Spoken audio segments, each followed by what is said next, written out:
Salut à tous, c'est Wed pour le groupe Google Home France. Bienvenue dans ce deuxième numéro de la récap de l'actu Google Nest. Alors avant de commencer l'actu, une info de dernière minute qui vient de tomber il y a quelques heures. Il y a une mise à jour en cours sur le Play Store de l'application Google Home. Et tous ceux qui sont fans du thème sombre vont pas être déçus puisque désormais le thème sombre est disponible aussi sur l'application Google Home.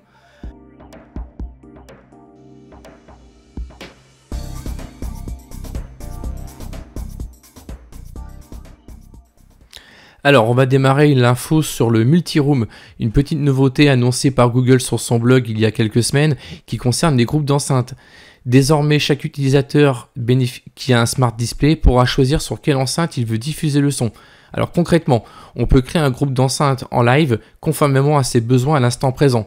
Pour cela, il suffira de cliquer sur l'icône Cast sur le hub lors de l'écoute de la musique et vous allez pouvoir choisir sur quelle enceinte vous voulez diffuser le son.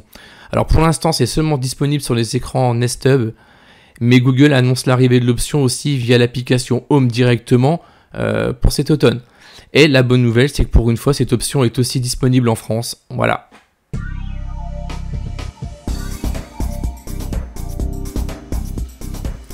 Alors, les possesseurs de Google Wi-Fi ou Nest Wi-Fi, grâce à la mise à jour de l'application Google Home numérotée 2.26, vous pouvez désormais contrôler directement votre Google ou Nest Wi-Fi directement depuis l'application Google Home. Un icône Wi-Fi apparaît dans les raccourcis de l'application et votre routeur Wi-Fi apparaît comme un nouvel objet qui peut ensuite être déplacé dans une pièce.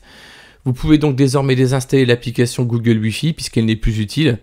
Ça va faire doublon avec l'application Home.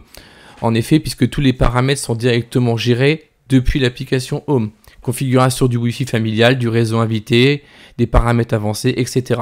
Vous pouvez même faire un test de débit si vous le souhaitez. Et le test de débit fonctionne également à la voix.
Une info sur les minuteurs.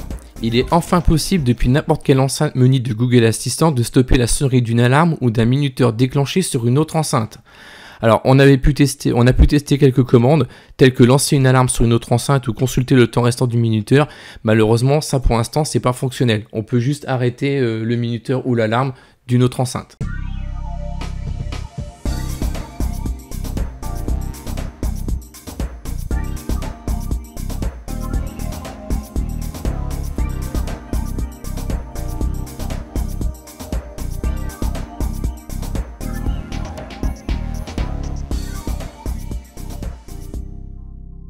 Alors une nouveauté aussi pour les appels visio, il y a un petit nouveau qui va faire son apparition, alors pas tout de suite mais c'est bien prévu, c'est l'application Zoom qui a été très populaire pendant le confinement, à l'instar de Google Meet.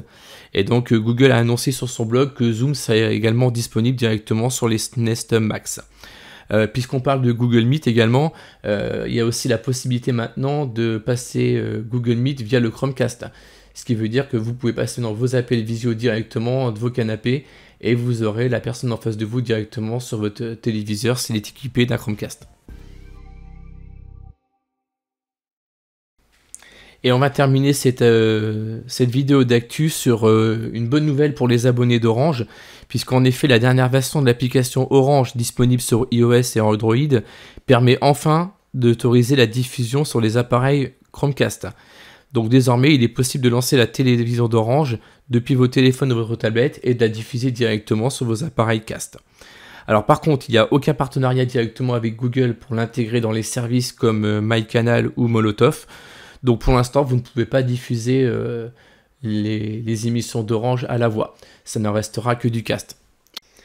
Voilà, c'est terminé pour les nouveautés de ce mois d'août sur Google Nest. Donc je vous souhaite une bonne fin de mois d'août. Profitez bien de la fin de l'été. Bon courage pour la rentrée pour ceux qui vont faire leur rentrée au travail ou à l'école. Et moi, je vous donne rendez-vous fin septembre pour le 3e numéro de l'actu Google Nest. Portez-vous bien, salut!